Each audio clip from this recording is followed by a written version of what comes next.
බුවන් සුබ දවසක් හැමෝටම අපි බලාපොරොත්තු වෙනවා මාලිමාවේ ආණ්ඩුව මොන වගේ වෙනස්කමක්ද අපේ ජීවිතවලට සිදු කරමින් ඉන්නේ කියන කාරණේ සම්බන්ධයෙන් සාකච්ඡාවක් ගොඩනගන්න. අපි දැක්කා ඊයේ විශේෂයෙන්ම අලුත් අවුරුද්දත් එක්ක ලංකාවේ මෑත ඉතිහාසයේ පළවෙනි වතාවට රාජ්‍ය නායකයාගේ නායකත්වයෙන් තොරව ලංකාවේ ප්‍රධාන සංස්කෘතික උත්සවය පැවැත්වෙනවා. මේක යම්කිසි ආකාරයක අරාජිකත්වයක් පිළිබඳ සංකේතයක් විදිහටත් අපිට දකින්න පුළුවන්. ඒ වගේම ආණ්ඩුව සංස්කෘතිය සම්බන්ධයෙන් ගෙන යන ප්‍රතිපත්තිය මොන වගේ එකක්ද කියන කාරණය මේකෙන් ඔප්පු වෙනවා එක්තරා ආකාරයක. ආණ්ඩුව මුලින් ඉඳලම ලංකාවේ තියෙන ජන සංස්කෘතිය සම්බන්ධයෙන් යම්කිසි විරෝධයක් මතු කරමින් ආපු බවක් තමයි අපිට පේන්න තියෙන. විශේෂයෙන්ම රත්නපුර සමන් දේවාලයට ඔවුන්ගේ මැදිහත් වීම, කතරගම දේවාලයට ඔවුන්ගේ මැදිහත් වීම වගේ කාරණාවලදී ආණ්ඩුවට යම් විරෝධයක් සමාජයෙන් එල්ල වෙන්න පටන් ගත්තා. ඔවුන් මේ තියෙන මහා සංස්කෘතියට පරිබාහිරව යමින් තමුන්ගේ පුද්ගලික අභිමතාර්ථත් එක්ක කටයුතු කරනවා කියන. සාමාන්‍යයෙන් ඕනම රාජ්‍ය නායකයෙකුට පුද්ගලික අභිමතාර්ථ පුද්ගලික ඇදහිලි විශ්වාසයන් කියන්න පුළුවන්. ඒක සාමාන්‍ය දෙයක්. නමුත් ඕනෑම රටක රාජ්‍ය ናයකයෙක් ඒ රටේ තියෙන මහා සංස්කෘතියත් එක්ක එකඟ වෙලා යම්කිසි ආකාරයකින් ඒවට නායකත්වය දෙමින් කටයුතු කිරීම තමයි ලෝකයේ සිද්ධ වෙන්නේ. අනුර කුමාර දිසානායකට නොහැකි වුණාම සිංහල දෙමළ අලුත් අවුරුද්දට නායකත්වය දෙන්න. ඒක ඇතුලේ අපිට පේන්න තියෙනවා ඔවුන් මේ සංස්කෘතිය රටේ තියෙන මහා සංස්කෘතියට ඍජුව විරෝධයක් පළ කරනවා වගේ ස්වරූපයක්. ඇත්තට මේක ඔවුන්ට දිගින් දිගට මේ විරෝධය මතු නොවෙන්න ප්‍රධාන හේතුවක් වුණේ අනුර කුමාර ජනාධිපතිවරයා විසින් මේ ශ්‍රී දන්තධාතුන් වහන්සේ ප්‍රදර්ශනය කිරීම සඳහා වැඩසටහනක් ක්‍රියාත්මක කරන ගත් උත්සාහයත් එක්ක තමයි ආණ්ඩුව සංස්කෘතික විරෝධී කණ්ඩායමක් නොවේ කියලා සමාජය තුළ යම් මතයක් දැනෙන්න පටන් ගත්තා. නමුත් අලුත් අවුරුද්දේදී අනුර කුමාර දිසානායක ජනාධිපතිවරයාගේ හැසිරීම, ඔහු අලුත් අවුරුද්දෙන් සැඟවී සිටීම, මෙන්න මේ කියන කාරණෙත් එක්ක නැවත සමාජයේ සාකච්ඡාවක් ඇති වෙලා තියෙනවා. මේ අනුර කුමාර ඇතුළු ජාතික ජනබලවේග කණ්ඩායම අපේ රටේ සංස්කෘතියට යම් කිසි ආකාරයක බරපතල බලපෑමක් කරන්න උත්සාහ කරනවා කියන එක. ඒක පාර්ශවයකින් අපි ඒක දිහා බලද්දී තවත් පාර්ශවයකින් අපිට පේන්න තියෙනවා පහුගිය සතියේ ආණ්ඩුවේ ප්‍රධාන ඇමතිවරයෙක් වෙච්ච ලාල්කාන්ත ඇමතිවරයා යම් කිසි ආකාරයක YouTube නාලිකාවක් සමග එකතු වෙලා කරන සාකච්ඡාවකදී ප්‍රකාශ කරනවා මේ ආණ්ඩුවේ ආර්ථික පදනම රනිල් වික්‍රමසිංහ හිටපු ජනාධිපතිවරයා විසින් ගොඩනගපු පදනම තමයි මේ ආණ්ඩුවේ ආර්ථික පදනම වෙන්නේ.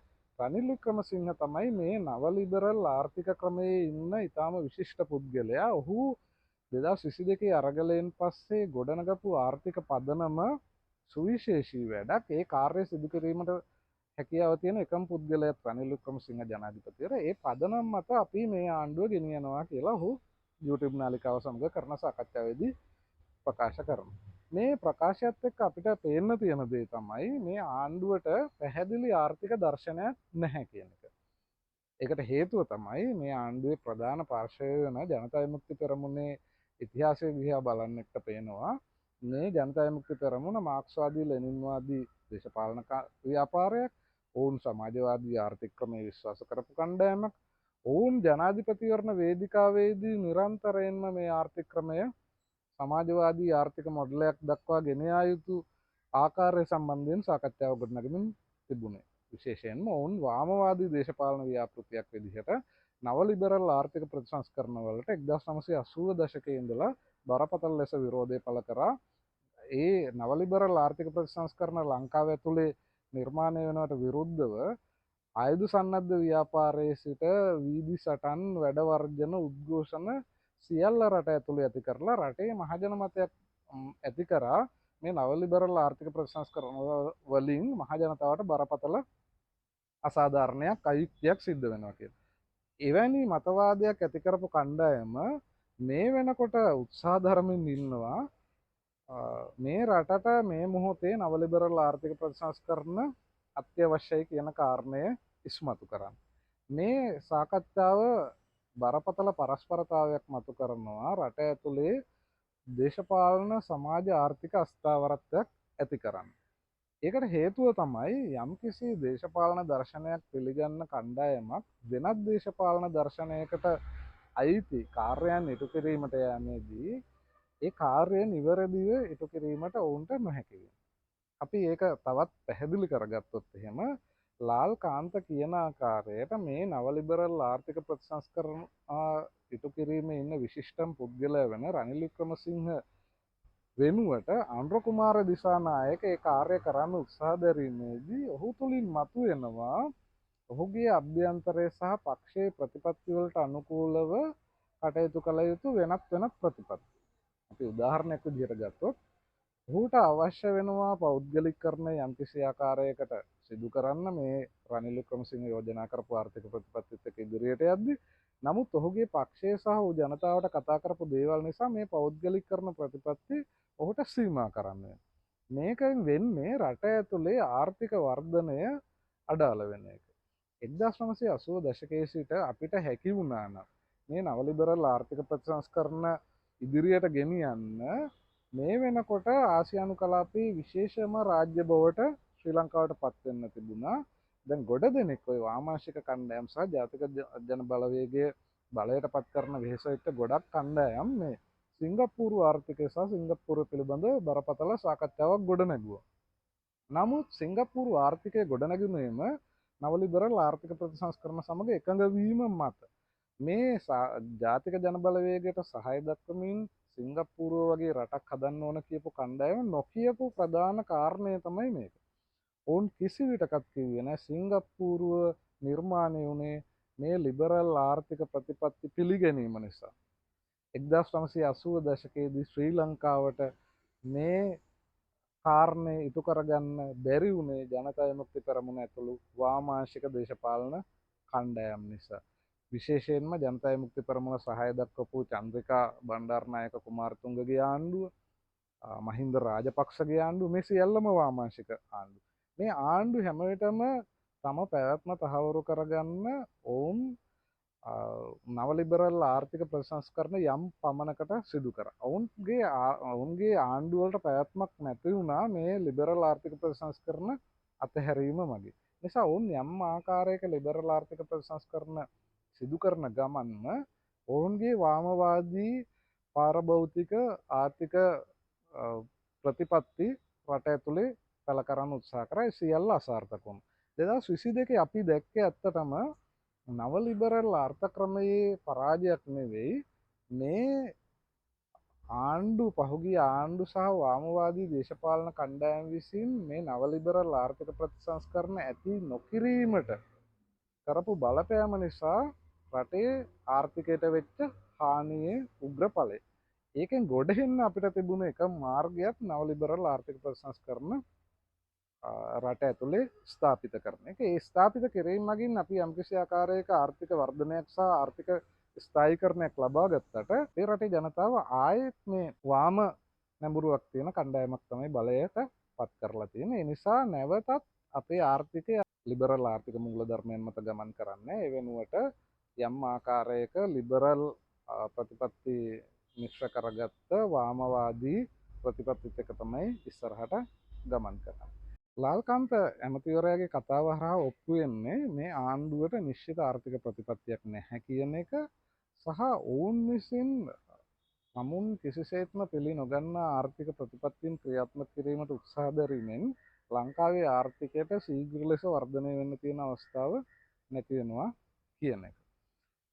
නමුත් මෙතනදී මහජනතාව විදිහට මහජනතාවට යම් ආකාරයක වගකීමක් අපිට මම හිතනවා පවරන්න බෑ මේ ආණ්ඩුව තෝරා ගැනීම සම්බන්ධයෙන්. ඒකට ප්‍රධාන හේතුව උනේ රනිල් වික්‍රමසිංහ විසින් නිවැරදි ආර්ථික ප්‍රතිපත්තියක් අනුගමනය කරාට රනිල් වික්‍රමසිංහ යහපාලනය සම්බන්ධ මූලධර්මයේදී අසාර්ථකව වුණා. ඒ නිසා තමයි සමාජයේ ඔහුට එරෙහිව ඡන්දය භාවිතා කරේ. යහපාලනය සම්බන්ධ මූලධර්මයේදී ඔහු අසාර්ථක භාවයට පත් වෙන ප්‍රධාන හේතුව උනේ මේ සමාජය විසින් නම් කරපු වංචනිකයන් සහ දූෂිතයන් ලෙස නම් කරපු චෝදනා එල්ලත් කරපු පිරිසක් සමග සමගයි ඔහු ජනාධිපතිවරණයට ඉදිරිපත් වුණේ. නමුත් සමාජයේ බලාපොරොත්තු වුණා පැරණි ප්‍රභූවාදී දේශපාලන පන්තියෙන් ලංකාව එළියට ගන්නත් ඒ වෙනුවට නව කණ්ඩායමක් සමග දේශපාලනය ඉදිරියට යන්න ඕනත් කියන කාරණය. ඒකට රනිල් වික්‍රමසිංහ නායකත්වයේ දීම සම්බන්ධයෙන් සමාජය ඇතුලේ බරපතල විරෝධයක් තිබුණේ නැහැ. නමුත් ඔහු වටේ හිටපු කණ්ඩායමට බරපතල විරෝධයක් ආවා. ඒ විරෝධයේ අවසන් ප්‍රතිඵලයේ විදිහට තමයි මේ තෝරා ගැනීමේදී ජනතාව විසින් ජනතා විමුක්ති පෙරමුණ තෝරාගත්තා. නමුත් ජනතාව තුළ සැකයක් තිබුණා ජනතා විමුක්ති පෙරමුණ ආර්ථිකයට සහ සංස්කෘතියට යම් ආකාරයක බලපෑමක් එල්ල කළ හැකි කියන කාර්ය සම්බන්ධයෙන්. දැන් අපිට ඔප්පු වෙමින් යන්නේ මෙන්න මේ කියන තත්ත්වය. කියන්නේ ජනතා විමුක්ති පෙරමුණ එක්තරා ආකාරයකින් ලංකාවේ ප්‍රධාන සංස්කෘතියට පහර දෙනවා. අනික් පැත්තෙන් ලංකාවේ ආර්ථිකය ශීඝ්‍ර වර්ධනයක් දක්වා ගමන් කරන එක නවත්වලා යම්කිසි ආකාරයක මැද තැනකින් පවත්වාගෙන යන එක තමයි සිද්ධ වෙන්නේ. ඒකට හේතුව තමයි අපි විසින් කළ යුතු නිවැරදි ආර්ථික ප්‍රතිසංස්කරණ කිසියක් මේ වෙනකොට සිද්ධ නොවන එක. මේ කාරණා සියල්ල මෙහෙම සිද්ධ වන අතරේ ජනාධිපති අනුර දිසානායක විසින් මැතිවරණ ප්‍රචාරණ ව්‍යාපෘතියක් ගෙනියනවා ලංකාව පුරාම පළාත් පාලන මැතිවරණය සඳහා. මේ අන්දමේ විශාල මැතිවරණ ප්‍රචාරණයක් පළාත් පාලන මැතිවරණයට ගෙනියන එකම දේශපාලන පක්ෂය ජාතික ජනබලවේගයේ විදිහට අපිට අඳුනා ගන්න පුළුවන්. මේ මැතිවරණ ප්‍රචාරණයේදී ජනාධිපතිවරයා විසින් ඉල්ලා සිටිනවා මහ ජනතාවගෙන් පළාත් පාලන ආයතනවල බලය තමුන්ගේ කණ්ඩායමට පමණක් ලබා දෙන්න. එහෙම නොවුනොත් ඒ පළාත් පාලන ආයතනවලට වෙන් කරන මුදල් ලබා දීමේදී යම්කිසි ආකාරයක ගැටලුවක් මතුවිය හැකියි.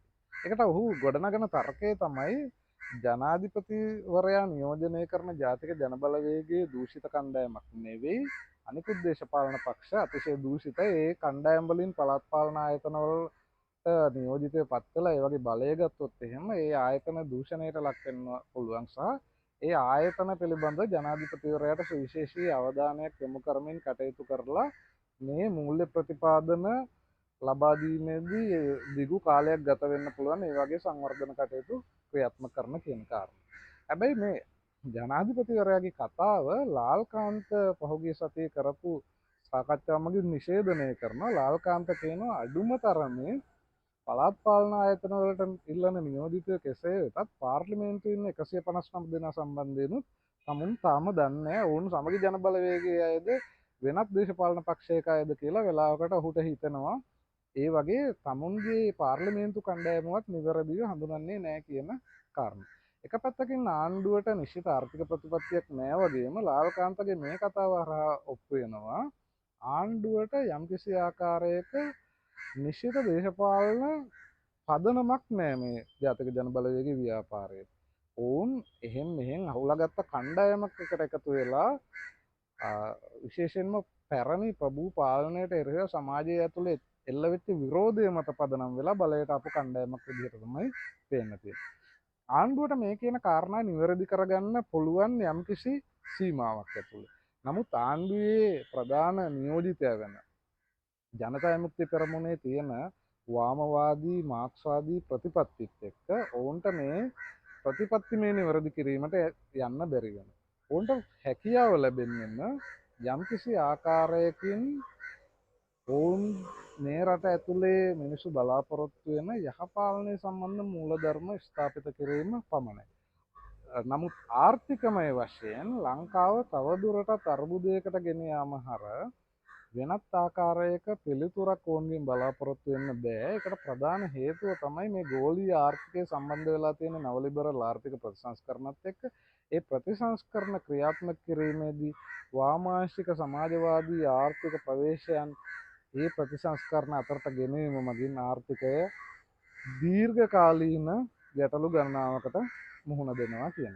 නිසා අපි සමාජයක් විදිහට තේරුම් ගන්න ඕන කාරණය තමයි ජනාධිපතිවරයා තර්ජනය කරමින් පළාත් පාලන ආයතනවල බලය තමුන්ගේ කණ්ඩායමට පමණක් ලබා දෙන්නේ පළාත් පාලන ආයතනවලට මුදල් දෙන්න එහෙම නැති වුණොත් කියන තර්ජනයෙන් ඔබට ගිහිල්ලා පළාත් පාලන ආයතනවල බලය ජාතික ජනබලවේගයේ කණ්ඩායම් වලට දුන්නත් ගැටලුවක් නැහැ. ලාල්කාන්තගේ තර්කය ඉතාම පැහැදිලි. මේ පළාත් පාලන ආයතන වලට ඉල්ලන නියෝජිතය සමාජවාදීෝ නෙවෙයි. ඔවුන් කවුද යන්න ජාතික ජනබලවේගයේ හෝ ජනතා විමුක්ති පෙරමුණ නිශ්චිත අවබෝධයක් නැහැ. ඔවුන්ට දෙන්න පුළුවන් එකම සහතිකය තමයි පැරණි දේශපාලන පක්ෂ විසින් සිදු කරපු වංචා දූෂණ සියල්ල අපි විසින් සිදු කරන්නේ නැහැ කියන කාරණා. වඩා වැදගත් වෙන්නේ පළාත් පාලන ආයතන ඡන්ද විමසීම හෝ එහි ඇතිවන බලහුවමාරුවට වඩා මේ ආණ්ඩුව විසින් ගෙනියන ආර්ථික ප්‍රතිපත්ති මගින් අපේ ජීවිත අතීතයට ගෙන යාමට එරෙහිව අපි විසින් ගොඩනැගිය යුතු අරගල. මේ අරගලය අපි විසින් ආරම්භ නොකරන තාක්කල් අපේ රටේ අනාගතය ඉතාම අපැහැදිලි තත්ත්වයකට පත් වෙනවා. නමුත් අනුර කුමාර දිසානායකට සහ ජනතා විමුක්ති පෙරමුණටත් යම්කිසි දේශපාලන පරිචයක් තියෙන හින්දා ඔවුන්ට පේනවා ඔවුන්ගේ ආණ්ඩුවට විරුද්ධව මේ ආර්ථික ප්‍රවේශයට විරුද්ධව යම්කිසි ආකාරයක අරගලයක් නිර්මාණය වීමට නියමිතයි කියන කාරණය. මේ ඔවුන්ට එරෙහිව ගොඩනැගෙන දේශපාලන ව්‍යාපෘතිය නවත්තන්න අනුර කුමාර ඇතුළු කණ්ඩායම ගේන තර්කය තමයි ආණ්ඩු විරෝධී විපක්ෂ දේශපාලනය දූෂිතයි කියන කාරණය. ආණ්ඩු විරෝධී විපක්ෂ දේශපාලනය දූෂිත නැහැ. නමුත් පැරණි ප්‍රභූ දේශපාලන කණ්ඩායම් දූෂිතයි. ඒ සමාජය විසින් පිළි අරගෙන තියෙනවා. ආණ්ඩුවට එරෙහිව ගොඩනැගෙන නව විපක්ෂ දේශපාලනය පාර්ලිමේන්තුව ඇතුලේ නියෝජනය වෙන සමගි ජන බලවේගයේ හෝ ශ්‍රී ලංකා පොදු ජන පෙරමුණ හෝ එහෙම නැත්නම් දිලිත් ජයවීර නායකත්වය දෙන කණ්ඩායම හෝ වෙනත් කණ්ඩායම් මගින් නියෝජනය වෙන්නේ නැහැ. ඒ කණ්ඩායම් සියල්ලම විපක්ෂය ලෙස ආණ්ඩුව පෙන්වා දීමට උත්සාහ කරත් මේ රටේ මහ ජනතාව ආණ්ඩුව විදිහට සලකන්නේ ජාතික ජන බලවේගයේ සමගි ජන බලවේගය ඇතුළු සියලුම පාර්ලිමේන්තුව නියෝජනය කරන කණ්ඩායම්. මේ කණ්ඩායම් තමයි අද ආණ්ඩුව විදිහට මහ ජනතාවට පේන්න තියෙන එකට ප්‍රධාන හේතුව තමයි මේ කණ්ඩායම් සියල්ල අපි දැක්කා පහුගිය සතියේ පැවැත්වුව සර්වපාක්ෂික සමුළුව ඔවුන්ගේ ආර්ථිකය සම්බන්ධ ස්ථාවරය එකයි. මුළු සියලු දෙනා එළියට ඇවිල්ලා කර ප්‍රකාශ වලින් අපිට දකින්න පුළුවන් වුණේ ජාතික ජන බලවේගයේ ආණ්ඩුවත් විපක්ෂ කණ්ඩායම් වලත් ආර්ථික ප්‍රතිපත්තියේ බරපතල වෙනසක් නැහැ කියන එක. නමුත් විපක්ෂයක් විදිහට මහ ජනතාව පොදු ජනතාව එළියේ යම්කිසි තර්කයක් ගොඩනගමින් ඉන්නවා. වඩා නිවැරදි ආර්ථික ප්‍රවේශය රනිල් වික්‍රමසිංහ විසින් යෝජනා කරපු නව ලිබරල් ආර්ථික ප්‍රවේශය මේ ආර්ථික ප්‍රවේශය අපි අත්පත් නොකර ගන්නා තාක්කල් අපේ රට අතීතයේ දෙසට ගමන් කිරීමක් සිද්ධ වෙනවා. ඒ නිසා අපි අනාගතයට ගමන් කළ යුතුයි. අනාගත පරම්පරාව මේ රට ඉදිරියට ගෙනියන්න නම් මේ නව ලිබරල් ආර්ථික ප්‍රතිසංස්කරණ දිනා ගන්න අරගලයක් මේ රට ඇතුළේ නිර්මාණය විය යුතුයි. ඒ සඳහා නායකත්වය දෙන්න තරණි ප්‍රභූ දේශපාලන තන්ත්‍රයෙන් එළියට ගියපු සිවිල් සමාජ දේශපාලන ව්‍යාපාරයක් මතුවීමේ අවස්ථාව ඉස්සරහා තියෙනවා. අපි ඒ සම්බන්ධ සාකච්ඡාව දිගටම ගෙන යන්න උත්සාහ කරමු.